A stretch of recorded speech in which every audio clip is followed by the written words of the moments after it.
Estamos de volta com o nosso Vida e Saúde para você. A gente está falando hoje sobre o problema das pálpebras caídas e a gente está trazendo aqui a blefaroplastia. Estou enrolando para falar, mas é aquele procedimento que corrige esse problema e pode ser feito por funções estéticas ou por necessidade mesmo, por questões realmente de saúde. Doutora Mariana está com a gente, mas eu fiz aqui uma pausa para o intervalo e agora eu quero trazer para você o nosso guia de estudos Fique Leve, que traz aqui os 8 remédios naturais e muito mais para você que deseja saúde por completo. Eu sei que você está assistindo aqui esse programa porque você pensa na sua saúde, pensa na saúde dos seus filhos, pensa na saúde do seu esposo, da sua mulher. E aqui, olha, em uma das lições, no capítulo 4, você vai entender os benefícios da luz solar. Por que é tão importante? Durante a pandemia você viu aí sobre esse assunto, pensando na sua imunidade, mas a luz do sol tem efeitos sobre o nosso emocional, sobre o nosso corpo, sobre a saúde mental. E eu gostaria muito que você lesse esse conteúdo aqui para se beneficiar por aí. Sabe, a gente às vezes gasta horrores na farmácia, a gente está procurando vitaminas, mas Deus nos deu presentes em forma desses remédios, presentes que a gente precisa usar. Para entender tudo, eu só trouxe um remédio aqui, tem 8 remédios aqui. E o principal, qual é a motivação verdadeira para a gente cuidar da nossa saúde, está aqui no nosso guia de estudos. Então liga para cá, pede o seu, ele é gratuito, tá? Aliás, vou te dar o WhatsApp hoje, pode ser? Vai lá, ó, manda um WhatsApp pra gente dizendo quero um guia de estudos, Fique Leve, e ele vai chegar aí para você gratuitamente. Nosso número de WhatsApp é 12 98244 4449. Vou repetir, tá? 12 98244 4449. E aí esse QR Code aqui também te direciona lá para o nosso WhatsApp. Então aproveita e chegando aí, você toma tempo para estudar isso aqui e entender a vontade de Deus para a sua saúde também. Muito bem, doutora Mariana Coelho conosco hoje, ela é oftalmologista, falou sobre a blefaroplastia, que é um procedimento que ajuda muita gente a enxergar melhor e a se ver melhor também. Rejuvenesce, viu, doutora? Eu conheço pessoas que fizeram e que eu achei que tinham feito assim uma super cirurgia plástica e na verdade só corrigiram esse problema. Uau! Sim, Teru. A gente esquece que o olho, o nosso olhar é a nossa janela. A primeira coisa que a pessoa vai reparar em você, olhar para você, é olhar nos seus olhos. Então, quando a gente está com aspecto envelhecido nessa região, envelhece demais a pessoa. Ou quando a gente tem olheira, por exemplo, às vezes só de corrigir a olheira a pessoa já fica bem menos cansada, porque o olho é nossa vitrine, né? É o que a gente primeiro vê. Então, e como eu expliquei, a pálpebra é o que primeiro envelhece também. Então, não adianta a gente cuidar do rosto todo. E não são todos os produtos que a gente rejuvenesce o rosto que a gente pode usar nas pálpebras. Então, elas têm um tecido especial, elas são mais delicadas. Lembrar que a gente tem que usar, para evitar esse envelhecimento, protetor solar nas pálpebras também. Às vezes a gente passa no rosto e esquece das pálpebras, que são a que primeiro envelhece. Então, quando a gente faz um procedimento e tem indicação de retirada dessa pele, rejuvenesce demais mesmo. Bora ver se você tem indicação, quer saber? Vem com a gente porque a gente vai olhar agora, olha, você está vendo aqui uma pálpebra bem caidinha, olha. E a gente quer saber quais seriam as indicações cirúrgicas junto com a doutora Mariana. Vem para cá, a gente começa aqui com essa primeira queixo, essa primeira indicação, sinal de indicação, a própria flacidez nos olhos, doutora. Sim, flacidez é um dos sintomas aí que a gente vai tendo com a idade, né? A gente vai perdendo colágeno e elastina, que são substâncias bem importantes, tanto na nossa pele do rosto quanto nas pálpebras. É bem legal falar sobre isso, porque às vezes chega muita gente, tem muito profissional que faz, às vezes, esse procedimento sem entender direitinho como funciona, e às vezes a gente parece que é excesso de pele inferior, por exemplo, e na verdade é só flacidez e a gente tem que tratar com estímulo de colágeno, às vezes não tem indicação cirúrgica. Legal. A pálpebra superior, em geral, ela tem uma indicação mais precoce. A inferior, às vezes a pessoa só tem flacidez e se a gente tira, a gente pode complicar, né? Por exemplo, tirar pele demais e a pálpebra fazer isso, que a gente não quer. Então, a gente tem que ter uma bem boa avaliação para não indicar errado, porque se a gente indica e tira pele demais na pálpebra inferior, pode ter problema. Então, se for, às vezes, só flacidez na inferior, sem excesso de pele mesmo, e a gente usa uns testes para fazer isso, a gente tem que lembrar que a gente precisa de pele para fechar os olhos. E não quando a pessoa olha para você, você tá toda esticada, e aí não sobra pele para fechar o olho, para abrir a boca, que daí quando a gente precisa abrir a boca, a nossa pálpebra precisa ter um pouquinho mais de pele. Abrir a boca e olhar para cima é o máximo que a gente tem que fazer, assim, de extensão da pálpebra. Tá. Tem que ter uma pele um pouco a mais, senão a gente acaba complicando. Bom, né? Bom saber disso, porque não é um sintoma isolado que vai ser que vai mostrar que você está precisando de cirurgia. Vamos olhar outros sintomas. E a doutora já expandiu esse assunto aqui, só falando dessa primeira possibilidade. A própria queda da pálpebra, doutora. Esse é aquele que a gente já comentou, né? Aumenta a pele, pesa, a gente tem que tirar. Daí, excesso de pele não tem o que fazer. Não adianta a gente ficar postergando, fazendo tratamentos que às vezes podem deixar cicatrizes, né? Queimaduras na pálpebra. Tem que tirar mesmo, porque a cicatriz fica super discreta e vale a pena. Legal, legal. Olha aí essa possibilidade aqui também de sintoma indicativo para cirurgia. Pode ser que seja usada só para diminuir essas rugas, porque o excesso de pele realmente faz dobras, né, doutora? Sim, isso sim. Aí as rugas da parte inferior, quando tem indicação de cirurgia, a gente puxa a pele, claro que ela dá aquela esticadinha bem bonita. E também, quando a gente tem que fazer as duas coisas, a gente alinha isso com o paciente. A gente tem que explicar que para deixar a pálpebra bonita, a gente tem que, além de tirar a pele, tratar aquele colágeno que está faltando também. Mas melhor assim, às vezes com toxina, né? Quando a gente sorri, fica aquelas marquinhas. Fica. E aí elas vão ficando muito fortes. Então, um dos tratamentos, quando a pessoa não tem excesso de pele, mas só ruguinhas, às vezes, fazer a toxina com pontos avançados, que a gente sabe fazer melhor nessa região, naquelas regiõezinhas a gente consegue tratar essas ruguinhas, sim, às vezes sem precisar de cirurgia também. Olha aí. Vamos dar uma olhada nesse outro fator aqui, seria a gordura na pálpebra inferior, formando bolsas. Doutora, eu vou até passar para cá, olha, para mostrar novamente, porque tem gente que tem assim, que é bem elevado aqui, ó. Vou trazer para você de casa, olha, chega a ser gordinho mesmo, embaixo.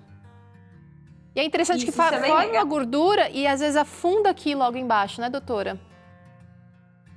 É bem legal isso, porque tem uma cirurgia que quando a gente não tem excesso de pele e tem só excesso de bolsas de gordura, a gente faz uma blefaroplastia inferior por via transcutânea, quando a gente tira a pele, e por via transconjuntival, a gente puxa por dentro do olho e a gente consegue acessar essas bolsinhas. É até um procedimento bem mais seguro do que só quando a gente tira a pele, e a gente pode resolver totalmente as bolsas de gordura que incomodam o paciente, sem inclusive deixar cicatriz. Então, quando tem indicação de não tirar a pele, a gente pode fazer esse procedimento por dentro. Olha que interessante. Vamos dar uma olhada nesse outro fator aqui, gente. Será que é caso de cirurgia? Bolas de colesterol. Tem a ver com essa gordura acumulada na pálpebra, doutora? Não é interna, mas se você reparar, tem gente que começa a formar, tanto aqui em cima quanto embaixo, umas linhas amarelas mesmo. E aí não fica bonito mesmo. E aí a gente tem que, realmente cirúrgico o procedimento. A gente tira aquelas bolsas do colesterol que formaram e às vezes dá um pontinho, por exemplo, e a gente resolve ali aquele aspecto que fica ruim, né? Uhum. Chama chantelagem. Tá. Olha outra possibilidade aqui, vamos ver. Dor de cabeça. Essa eu não sabia, doutora, que dava esse sintoma também. Sim, dores de cabeça é uma coisa bem legal que a gente pode falar. Lembra que eu falei que a pele começa a cair? Essas rugas a gente faz assim, uso frontal, que é a nossa musculatura da testa. Então, se a gente faz esse excesso, isso pode tensionar toda a pessoa, né? Tem pessoas que chegam aqui no consultório e conversam assim, ó, com a testa levantada, com as rugas todas aparentes. E isso vai fazendo uma tensão geral, né? Um uso de musculatura que não é necessário. O normal é a gente levantar a pálpebra sem precisar usar essa musculatura aqui acessória, tá? Então, quando a gente usa ela muito, isso pode causar dor de cabeça também. Interessante, né? Dor de cabeça tensional. Aqui temos outra possibilidade aqui para indicar a cirurgia, que seria a dificuldade para enxergar, que foi justamente aquela tela que a gente mostrou aqui, com campo de visão já ou com sombra, né? Vamos mostrar aqui, ó, que aqui tem uma sombra bem legal, mas atrapalhando já a visão mesmo, doutora. Esse caso, por exemplo, essa foto tá bem bonitinha, porque tá mostrando que os cílios sumiram, né? A pele tampou nossos cílios e passou um pouco, já tá realmente pegando essa parte colorida do olho, chegando na parte pretinha, que é a pupila, se vocês veem aí no centro. Então, essa imagem é bem legal, porque daí quando a gente pega o centro da visão, aí realmente não tem, assim, é bom não esperar chegar nesse momento, porque isso vai causar aí aumento de ruga, que a gente não gosta, né? Então, porque se a pele tá caída, a gente usa essa musculatura, aumenta a ruga, a gente faz cair o supercílio, igual a gente comentou, e essa queda do supercílio, que é devido a esse excesso de pele, também a correção é só cirúrgica.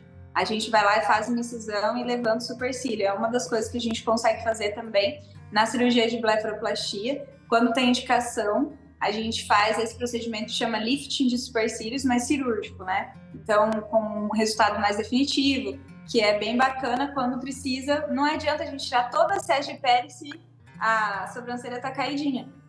A nossa sobrancelha, ela tem que estar fixada nesse rebordo ósseo.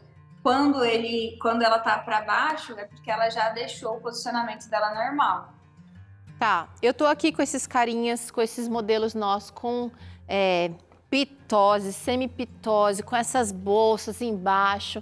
Quero saber do procedimento da blefaroplastia. É dolorido? É longo? A recuperação você já disse que é tranquila normalmente. Conta pra gente quem é que faz essa cirurgia. Você, como oftalmo, explicou muito bem sobre todas as estruturas que a gente vê e aquelas que a gente não vê, doutora. Mas tem cirurgião plástico que também faz. E aí? Não, isso a pessoa que faz bastante cirurgia nessa região, ela vai entender melhor disso, né? A única questão é que às vezes tem pessoas que fazem esporadicamente, mas existe uma especialidade que as pessoas às vezes não conhecem, que é o oculoplástico, que é o plástico ocular. O oftalmologista especialista em pálpebras. Então, os nossos materiais são bem delicadinhos, a gente não usa aí as pinças que usa em geral, porque a gente só vai mexer realmente nas pálpebras. Então, quando tem algum tipo de complicação, geralmente é pra gente que acabam vindo esses casos, né, de retirar a pele demais. Então, assim, retira e puxa e fica repuxada a pálpebra. Tem até casos que a gente vê na internet, pessoas famosas que ficaram assim. Então, a gente faz o procedimento com muita cautela. Igual eu falei para vocês, a gente tem que deixar a pele para que o seu olho funcione, né? Então, a gente entende bastante da estrutura ocular e o que precisa para funcionar. Sem falar que quando a gente retira essa pele, o procedimento não é um procedimento chato, a gente geralmente faz com sedação para o paciente ficar dormindo, não é um procedimento doloroso, é um procedimento que, dependendo de qual indicação, se a gente tem que fazer a superior, a inferior, ou o castanhares, que é aquele que corrige o supercílio, a depender da indicação do paciente, ele vai ser mais curto ou mais demorado. Mas o pós-operatório o que é normal pós-operatório? É ficar um roxinho. Isso a gente não tem o que fazer, às vezes tem gente que fica mais, a gente fica menos. Depende aí da genética da pessoa mesmo. E o roxinho melhora, né? Com 1, 2 semanas já tá bem melhor. E o pós-operatório não é para doer nada, é super tranquilo. Os pontinhos a gente retira com 7 dias. E o paciente já pode aí ter vida normal. Eu já tirei uma bolsa de gordura aqui e deixei uma cicatriz nos primeiros dias, doutora. Eu não sei onde que essa cicatriz vai ficar. Quero saber isso. As pessoas morrem de medo da cicatriz, tá? Deixei de propósito essa aqui porque eu não sou cirurgiã, gente.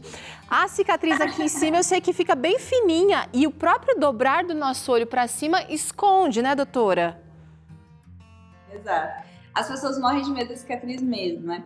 Mas, quando a gente tem a pálpebra superior, igual eu falei pra vocês, a nossa pele é bem fininha da pálpebra.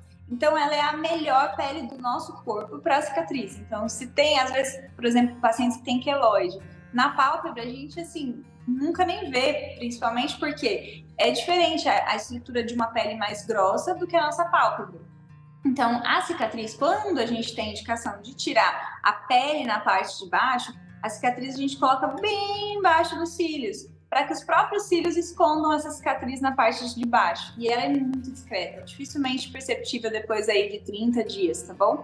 Mas geralmente a gente fala que o prazo aí para uma recuperação total em relação à cicatriz é 3, 6 meses. A gente usa os produtinhos para melhorar a cicatriz quando precisa, mas a de cima, ela fica totalmente escondida nessa região aqui. E quando ela aparece só na lateralzinha, e a gente usa esses produtinhos que fazem ela sumir. Por que a gente tem que estender essa corte na lateral? Porque a lateral geralmente é a que primeiro começa, então fica aquele babadinho que a gente não gosta de deixar. E aí e a de cima, por exemplo, quando a gente faz o Castanhares, que é uma cirurgia do lifting dos supercílios, a gente faz na linha dos cílios. Então, a gente consegue esconder essa cicatriz com os próprios pelinhos, ou quem tem menos pelinhos, a gente indica depois de 3 meses aquela micropigmentação para disfarçar essa região. Mas se a gente não faz essa superior e a pessoa tem indicação, aí parece que a gente não operou a de cima, né? Por conta do excesso de pele. Então, quando fazer as duas mesmo. Viu aí o valor de você procurar um bom profissional? A doutora falou, não é só a especialidade da pessoa, mas ela está acostumada, ela tem bagagem, ela está fazendo bastante esse tipo de cirurgia, porque daí o resultado final vai impactar se essa pessoa tem essa experiência ou não. Não procure apenas pelo mais em conta, pelo que cabe no seu bolso apenas, mas por aquilo que vai deixar você tranquilo, tá? Agora, doutora, talvez quem esteja nos assistindo agora tenha vontade de fazer esse procedimento, a blefaroplastia, mas ainda tem dúvidas. Então, a gente vai trazer aqui uma história, alguém que fez essa cirurgia, a Ana Paula, e ela vai contar pra gente do ponto de vista dela agora. Vamos acompanhar. O olhar tem a capacidade de comunicar mesmo que nenhum som seja emitido da boca. Mas basta um pequeno detalhe para atrapalhar essa mensagem. Hoje vamos conhecer a história de Ana Paula, que sentiu a necessidade de reajustar esse olhar. Eu nunca tinha sentido como estava a minha pálpebra, né? Até que um dia eu resolvi pôr botox. Quando eu coloquei o botox, eu percebi que tudo ficou bom menos o olho. Então, as fotografias, eu saía sorrindo, mas com o olhar triste, porque estava muito caído, né? Então, isso começou a me incomodar bastante. Então, eu não conseguia mais tirar foto. Eu me incomodava tirar fotografia. Quando alguém vinha tirar foto, eu falava, ai meu Deus, mas vou parecer triste de novo. Parece que estou sorrindo, mas parece que eu não estou feliz, né? Então, eu comecei a ficar muito incomodada com isso. Eu falei, poxa vida, eu preciso dar um jeito nessa situação, porque não consigo ficar assim. Isso tá... O fato até de me olhar no espelho já estava me incomodando, sabe? Maquiagem, então, nem pensar. Porque passar maquiagem, a pálpebra tampava a maquiagem. Então, nem maquiagem mais eu estava gostando de usar. Quando se fala em procedimento cirúrgico, é natural sentir medo. Por isso, Ana Paula pesquisou muito bem para não ter nenhuma surpresa. Eu sou muito medrosa de fazer qualquer procedimento estético, né? Mas a blefaroplastia, eu não sei porquê, eu tinha uma vontade imensa de fazer, porque acho que era alguma coisa que a gente se olha no espelho todo dia, né? A gente acorda, vai escovar o dente e tá olhando pro espelho. Então, assim, eu dava de cara com aquilo que estava me incomodando muito, né? Então, assim, eu procurei muito avaliações, né? Fui ver avaliações dos médicos, lógico, eu não fui no primeiro que eu encontrei, fui fazer pesquisa com vários médicos e até eu me sentir segura realmente com uma pessoa que me passou segurança, que foi muito dedicada comigo, não só pela cirurgia, mas como pessoa, né? E foi aí quando eu consegui achar tranquilidade para poder fazer a cirurgia. As cirurgias de pálpebra vêm crescendo cada vez mais no país. Segundo um levantamento realizado pela Sociedade Internacional de Cirurgia Plástica Estética, o Brasil realizou no último ano 177 mil cirurgias nas pálpebras. Muita gente falava assim pra mim, mas não precisa, mas pra que cirurgia? Até hoje, às vezes eu falo, eu fiz blefaroplastia, a pessoa fala, não, mas você não precisava. Aí eu busco uma foto de antes e de agora, a pessoa fala, meu Deus, não é possível que mudou tanto assim. Eu falei, pois é. A gente às vezes não percebe o grau que tá, só depois que a gente tem o resultado que a gente vê como tá diferente do que era. Ter uma equipe médica qualificada e experiente faz toda a diferença no momento da cirurgia. Isso passa segurança para o paciente e o deixa mais tranquilo. Esse foi o caso de Ana Paula.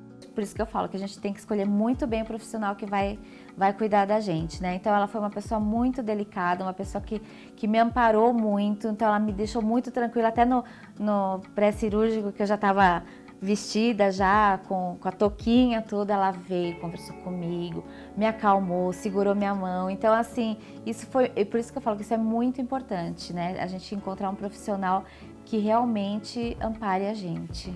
A cirurgia foi um sucesso e a recuperação foi tão tranquila quanto o próprio procedimento. Foi muito boa, muito tranquila. Eu posso falar pra você certamente que eu senti zero dor, nada de dor. Eu fiz tudo muito certinho, né? Não parei atividade física, gelo que a doutora mandou colocar, tomei os medicamentos que eu tinha que tomar, muito repouso, dormi de barriga para cima, que para mim foi um caos, né? Mas eu fiz tudo muito certinho, então assim, eu não senti um pingo de dor. Foi muito, muito tranquila, foi bem sossegada. Hoje, Ana Paula desfruta de um novo olhar e comunica para as pessoas a alegria que tem em poder se olhar de forma diferente. Parece que eu renovei, porque agora eu consigo, nossa, até eu faço balé e a gente precisa usar maquiagem. Hoje eu tenho prazer em colocar uma maquiagem, entendeu? Hoje eu tenho prazer em tirar foto, né? Então assim, na academia a gente tira foto toda hora, então toda hora eu tô feliz, eu olho pra mim e falo, não, agora eu tô feliz do jeito que eu tô.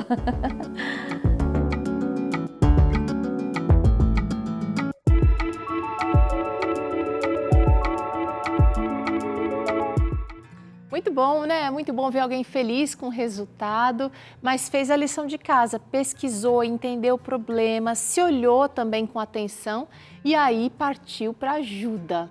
Doutora Mariana, esse resultado que a Ana Paula trouxe aqui, toda feliz, agora também feliz com o olhar, é um resultado permanente, doutora? Porque a gente continua envelhecendo, apesar do olhar mais amplo aí, né? É verdade.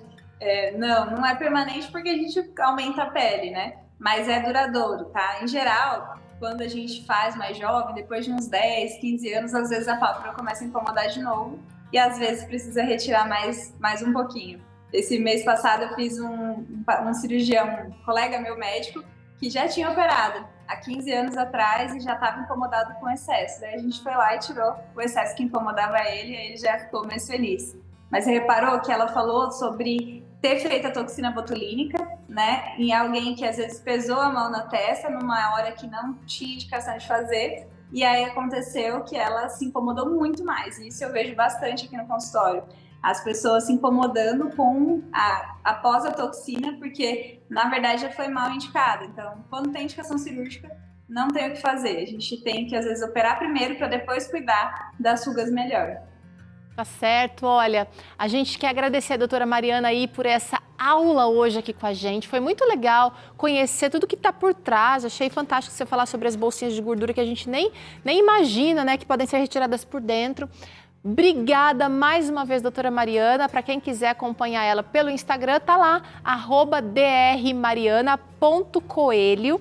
E eu quero já deixar as portas abertas aqui para a gente conversar sobre outros assuntos aqui da oftalmologia, viu, doutora? Tá bom, Teru. Até a próxima. Obrigada, viu? Foi sempre um prazer aqui estar com vocês. A gente que agradece. Até a próxima, doutora. Bora pro intervalo? Bom, a gente vai voltar com o Dr. César aqui para você, trazendo os benefícios de se vencer o orgulho.